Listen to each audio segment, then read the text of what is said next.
Aujourd'hui, on va parler des ilkhot basar ve halav au sujet de si quelqu'un il a cuisiné un tafshil, un plat de riz ou de pâtes qui était parvé dans une casserole qui était une marmite qui était propre, qu'il a nettoyé de tous les restes de viande.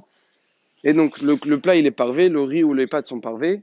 Et après ça, j'ai envie de mélanger ce plat-là, le manger avec du lait ou bien de mettre du fromage dans ce plat-là.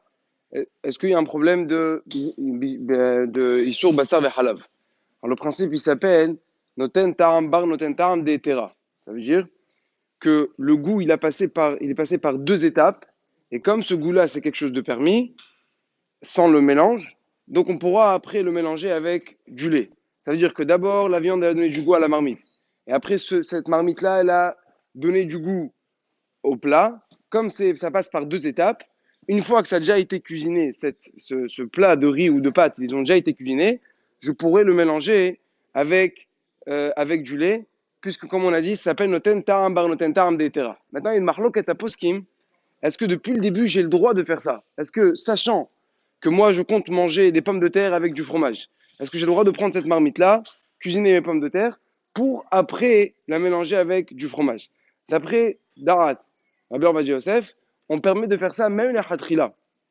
Puisque c'est noten ta'am bar noten ta'am, on permet. D'après Rabbi Mezouz, Rabbi Ben Haïm, non, on ne permet pas de faire ça la khatrila. Une fois que tu as cuisiné tes pommes de terre et d'un coup tu as dit je vais les manger avec du fromage, là on te permet, c'est comme un bédi arvad. Mais la khatrila de faire ça, ça on ne te permet pas. Par contre, il y aura un cas que même la khatrila on pourra te permettre, c'est quand il y a cette zvara déjà de noten ta'am bar noten ta'am d'etera. Et deuxièmement, c'est une marmite ça fait 24 heures que tu n'as pas cuisiné dedans, de viande. Donc, on rajoute le taram de noten taram livgam. Quand il y a les deux svarot en même temps, tu pourras cuisiner tes pommes de terre, même si depuis le début tu comptes les manger avec le halav, les coups, les alma, puisqu'il y a les deux svarot en même temps.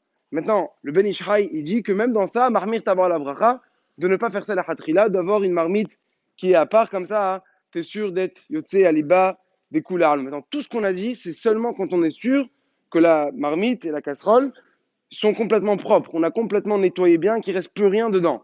C'est parce que s'il reste quelque chose, tout ce qu'on a dit, ça compte pas, puisque on ne parle pas de ce cas-là, puisque là, il y aura du goût carrément du noten taramamash qui sera dans la casserole en question. Donc ça, c'est par rapport au premier jean de noten taram noten taram. Juste pas compléter ce qu'on avait parlé une fois du lave-vaisselle, etc.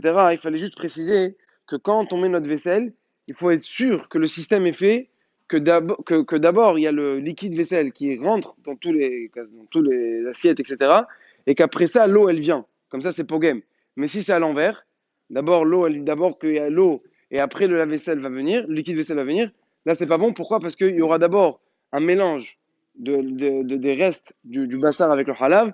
Et même si après ça va être pogem, au début c'était pas pagoum. Donc c'est pour ça, c'est une précision à dire qu'il faut être sûr que le système soit fait de cette manière-là.